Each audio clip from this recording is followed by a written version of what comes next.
You may have noticed from pretty much the start of my YouTube videos that there's been a for sale sign outside the house. And this is it. Almost 2 years later, we're actually moving. Contracts are yet to be exchanged at this point, but we're hopeful that it's only a matter of weeks away from now. So the job of starting to clear up stuff and chuck out what we don't want to take with us starts right now. I'm just about to go to the tip to get rid of an old desk that we don't want to take with us, and therefore it's a good opportunity to come to the garage and see if there's anything that I can pick out from here to take to the tip at the same time. So again, in previous videos you probably noticed various bottles lined around the edge of the garage. So these are all gearbox oils that I brought with me when I left my job as mechanic back in 2011, January 2011. I've never used these gearbox oils, so I think they probably can go. I mean, look at the cobwebs. And on a very similar theme, I've got these bottles of brake fluid, which I also bought from the garage. Again, look at the cobwebs, look at the date, August 11, so that would presumably be a use by date because I'd already left the garage by then. And if you look at the colour of the brake fluid, it's meant to be yellow, it's clearly pretty dark inside. And when I did the video on the M3 changing the brake pipes, I didn't use that stuff, I bought some fresh brake fluid, so all of that needs to go as well. But looking around, mess that it is, I think I'm probably taking everything else. Although actually, under the bench here, I've got some springs. Those are springs for the Vauxhall Astra, because once upon a time I had a spring corrode and snap, so had to be replaced to get through the MOT. I bought these new springs, but it turned out they weren't VXR springs. And where the car is currently lowered, these springs actually raise the car from the standard VXR height. So it looks a bit silly for the while. It was just on the back, so the back was high up and yeah, looked ridiculous. So there's no point keeping those. I can't imagine I'm ever going to have a standard Vauxhall Astra H where I'm going to be able to use those springs. It's more hassle than it's worth trying to sell them, so they can go as well. I'm going to let you in on a little secret about me. I absolutely hate going to the tip. It is absolutely chucking it down with rain. But that bit I actually couldn't care less, because the bit I hate is going and not knowing if there's going to be a massive queue, if they're going to be changing the bins. So you have to wait half an hour before you can even get into the tip. That to me is a waste of life. Let's see what it's like when we get there in a second. This is the home stretch and there's no queue, so that's a good sign. People aren't braving the rain, but I am committed to this cause. Excellent, looks like we're straight in. There's no point complaining about things you can't change. Back to the garage then and see what else we've got to pack up. We're back. Before we get into sorting through the tools and everything in the garage, as is the way when you're moving house, everything starts to fall apart. So the lock on the garage door will not turn. So I've bought a new lock, and now you're going to get to witness me try and replace a door handle and lock, which could be interesting. Not something I've done before. I'm hoping that I just unscrew those, and pretty much replace like for like. So it's going to be dependent on the holes in the door being the right fitment for this. There's only one way to find out.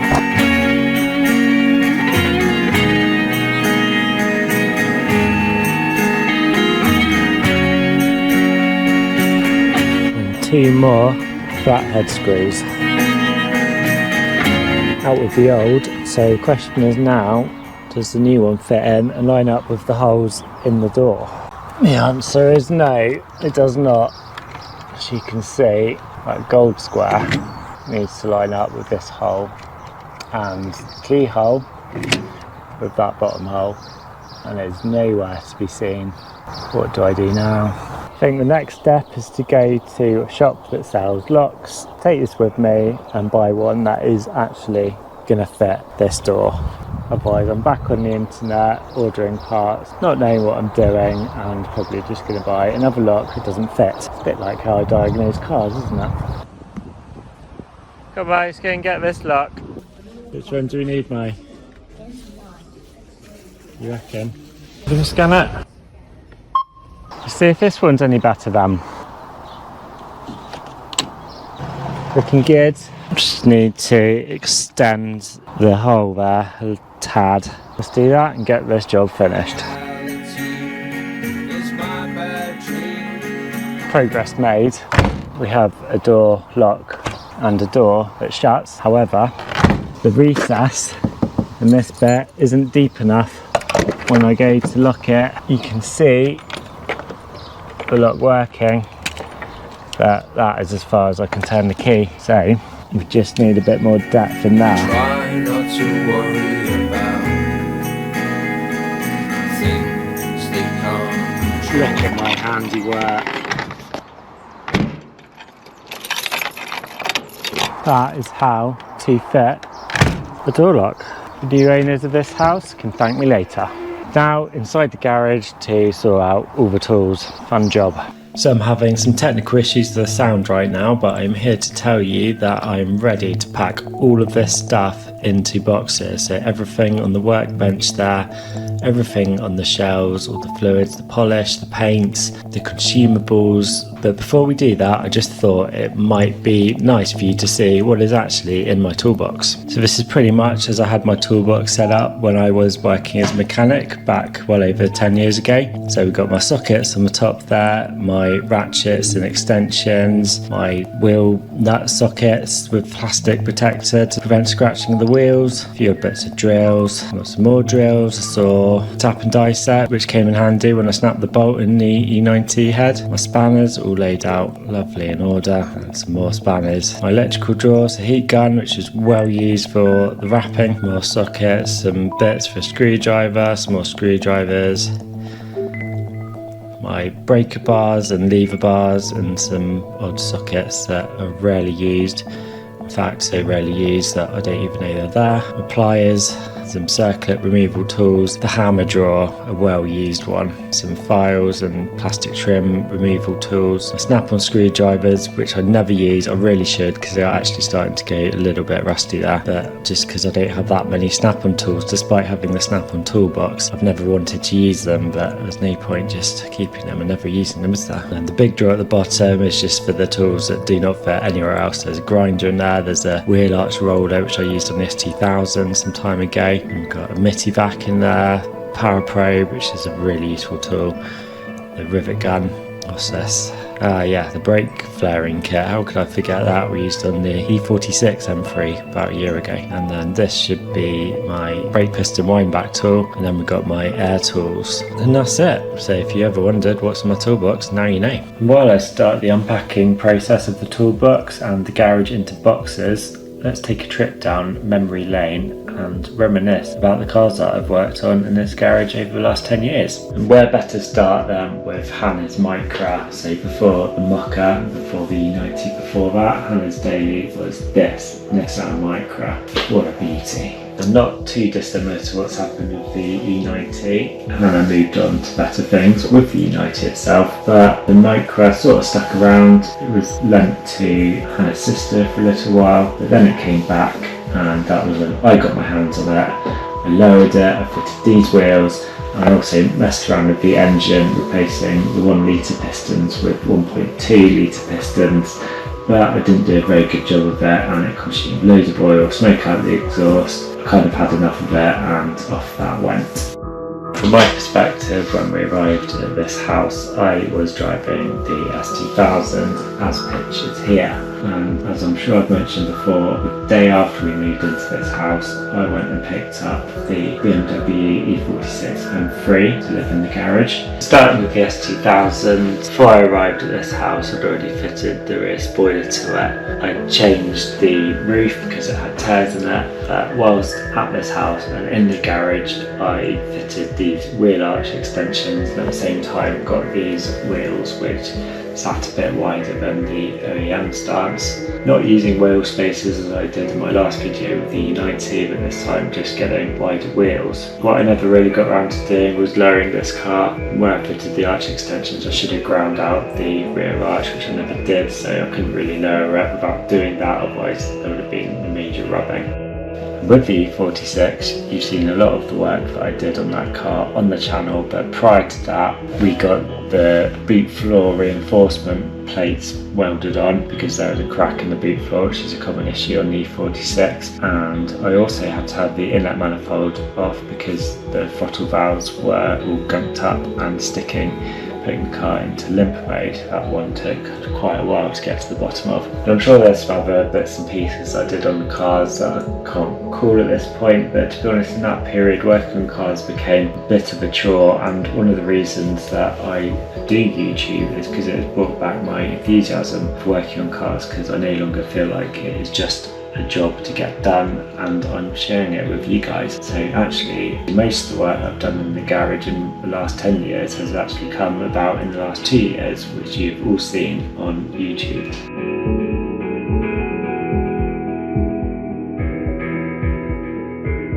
That is what the garage looks like in boxes. We're pretty much there, all the shelves are empty. These tools are just left out in case I need them for the moving day. Can't forget the wraps. They have kind of done what I bought these wraps for. You never know when I'm going to need them again, especially the blue for the BMW, because no doubt at some point a panel is going to fail.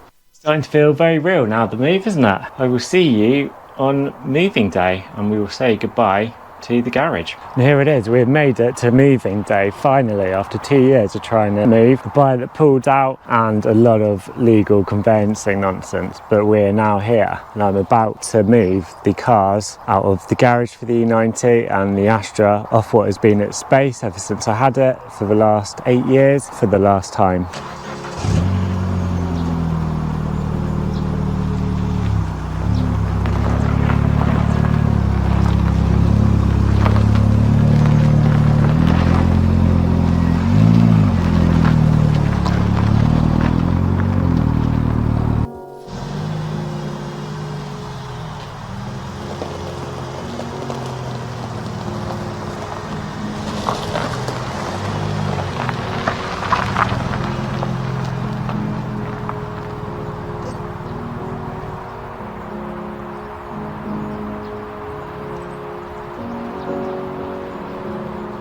Take a moment to enjoy the fleet all together. Big apologies if you tune into the channel hoping to see the Astra. It is the daily, it's been very reliable, but there are a few things that do need doing to bring it back to former glory, so I'm hoping to get onto that shortly. But at the moment we're enjoying modifying the E90 after months of wrapping, and before that months and months of oil leaks and ECU and all sorts of issues. The removal van is about to arrive imminently, so it's all going to kick off here very shortly, so I'm going to have to go and deal with that for the next few hours, but we'll check back in, say our final goodbye when the garage is properly empty, toolbox removed, all boxes, everything gone.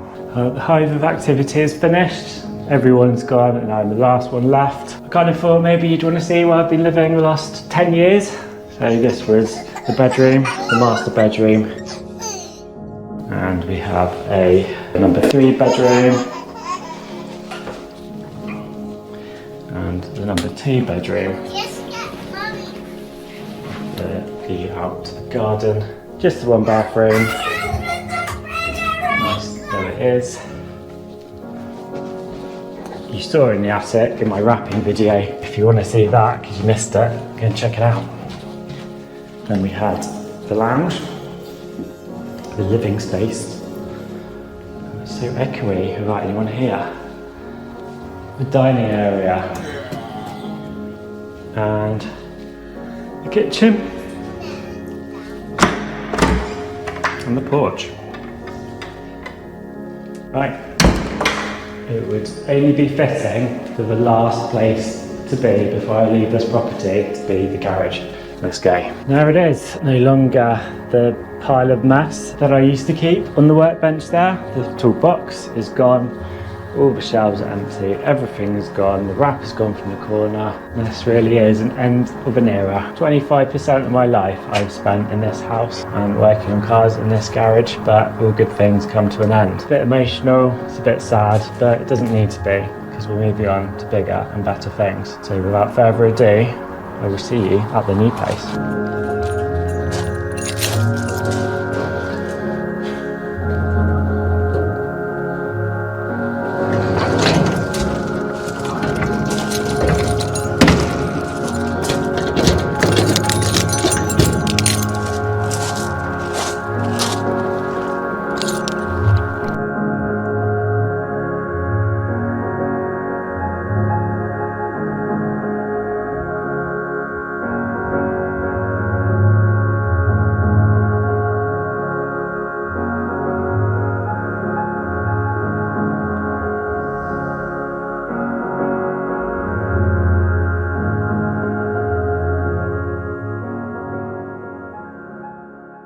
That was an emotional departure from the previous house, and rightly so, as we'd been there for 10 years. But now we're here at the new house, and I cannot believe that I've ended up at a house like this. We've leveled up big time. But before I show you the house, and before we get into the garage and the setting up of that, I just want to make a little bit of a plea. So this is my 35th video now, and not once have I mentioned the words like or subscribe, and the reason for that is that I think it's amazing that you are watching my videos as it is. To ask any more of you just seems a bit above and beyond, because I'm just so grateful that you're watching. But after 34 videos now, my current subscribers is on 395, and I just wonder if it's holding back the channel. I know that when I started watching YouTube, I didn't really understand what subscribing was and why actually it really helped the channel's owner. In one of the videos that I watched, the presenter said that it would help the channel, and without really understanding why, I just thought, yeah, I'm enjoying your content, and if this is going to help you, then I want to do it for you. So my plea is, if you are watching this and you're not subscribed, if you've had any value from this video or any other videos, even if it's just a little bit of enjoyment, if you could please just minimize your screen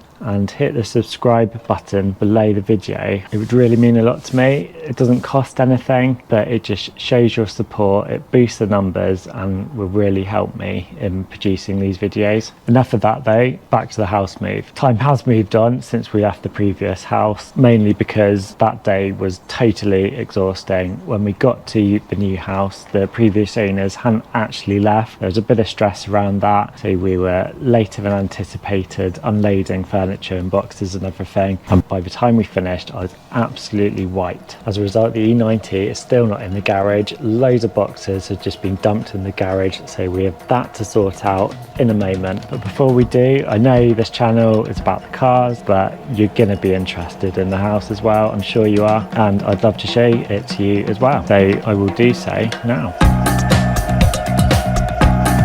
This is the entrance to the house, looking pretty spacious and grand, certainly compared to the entrance to the old house. And through the sliding doors there, we have very spacious kitchen, dining and living space. Also downstairs we have a study and a purple bathroom. And moving up onto the first floor, yes, we have 3 floors, a bedroom with ensuite. Also on the first floor we've got a spare bathroom. We actually have 4 toilets in this house, moving on from the 1 toilet in the last house, which is a bit mad. And lastly, on the first floor we have the living room. Onto the top then, we have some lovely landing spaces in this house. And on top we have 3 bedrooms. This is the first one, which is a bit of a playroom, a bit of a dumping ground full of the boxes. Next bedroom, currently a bit of a mess, so I'm limiting what I can show you. and similar for the last bedroom. But we also have our family bathroom on the top floor, and that's the house then. So in the title I've said moving to my forever house, which I understand is perhaps a bit clickbaity, but actually hopefully you can see it. Generally this could be my forever house. I'm very blessed to be here. In my videos I've talked a little bit about myself in terms of my history as a mechanic, but I haven't given you too much information, I don't think, beyond that. Similar to not asking for likes or subscribes, I've been worried that it might come across a bit indulgent to divulge too much information about myself. But if you want to know more about my CV to date, then drop me a comment and I will maybe do a video about that in the future. But now back to the more car themed stuff. I'm stood now on my new driveway and we've got the E90 on the drive and the Astra, and behind me is the new garage. I'm going to move the E90 off the drive so I can move the Astra forward to make a bit of space so we can get a good view of the new garage.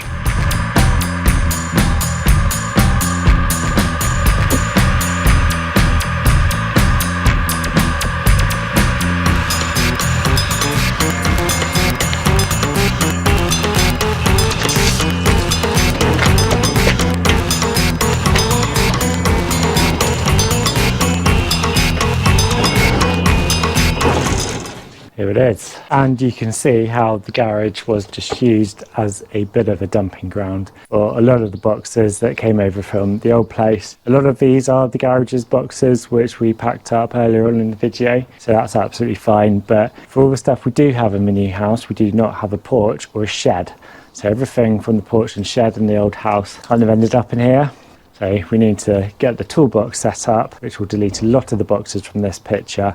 We can see what's left. The bonus about this garage is we've got some attic storage, and amazingly, despite having been here 2 weeks to the day now, I haven't actually been up there to see how much space there is, and that is probably where a lot of the porch and shed stuff is going to end up, leaving us with clear space in the garage so we can get the E90 in here. In terms of space, I don't know what it looks like on screen, but it's not a dissimilar space to where we've come from.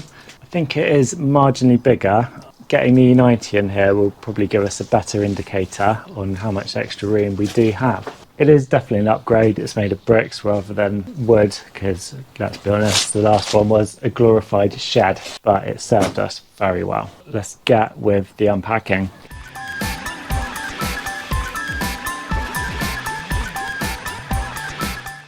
That's everything back in the toolbox. I was hoping that by putting everything back in the toolbox it would clear the garage, but I think it's made it worse. Still can't get the E90 back into the garage, or into the garage for the first time. And what has become very evident is that a lot of these boxes are all of the stuff that were in the old garage around the shelves, around the sides, and on and under the workbench.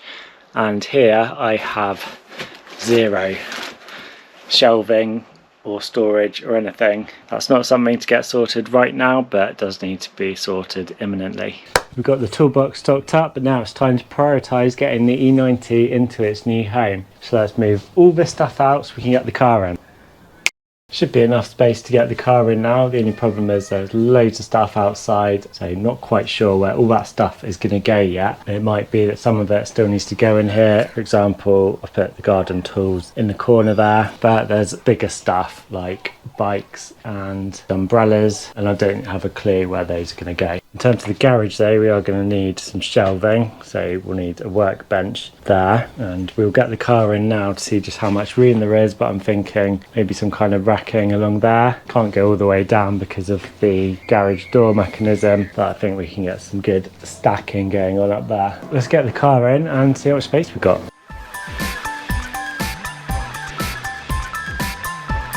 And that's it, we're in. We have quite a lot of room down the side there. Feels like there's probably a bit more room there than there was at the old garage. Thing is, with the old garage it was good. The door was like here, which meant I had my workbench sort of going around the corner there, and obviously you weren't going to put anything in front of the door, so there was always going to be space to work on the wheel that was by the door. But once we get some of this stuff on shelving, it will be a lot better. It's just what that shelving is going to look like. The shelving is going to come all the way down here onto the floor, and again it could be as tight as it is now with the boxes, and on the other side it is actually quite tight, but not too bad. Definitely something that we can work with. And I've got room there to walk in front of the car, leaving how much room at the back. Let's do a test shot of the garage door to make sure it's not going to hit the car, similar to what I did at the old garage when I caught the door on the boot, which is one of the things that prompted me to do that spoiler.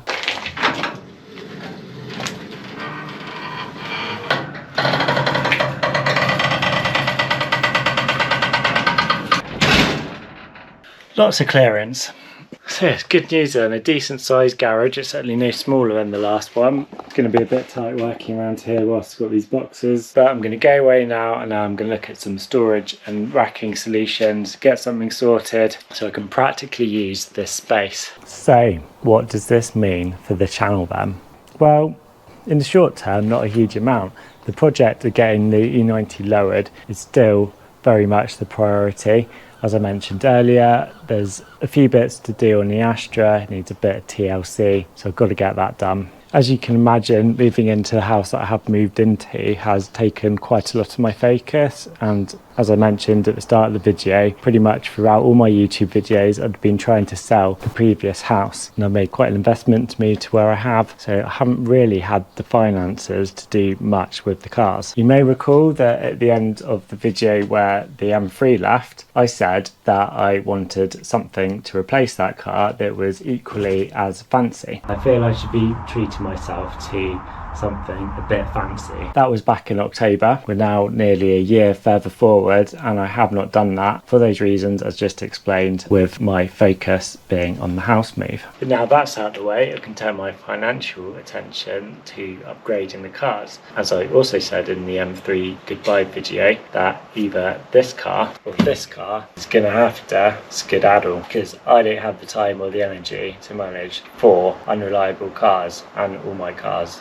seem to be unreliable. So what better way to continue to pursue the dream of replacing the M3 than to continue to move the E90 project to completion. I'm not going to rush this project just because I want a new car. I want this car to look awesome, and we've come so far with it that I don't want to rush it now. So let's pick up where we left off at the end of the last video, having fitted the wheel spacers, and get the car jacked up to start the job of fitting the lowering springs.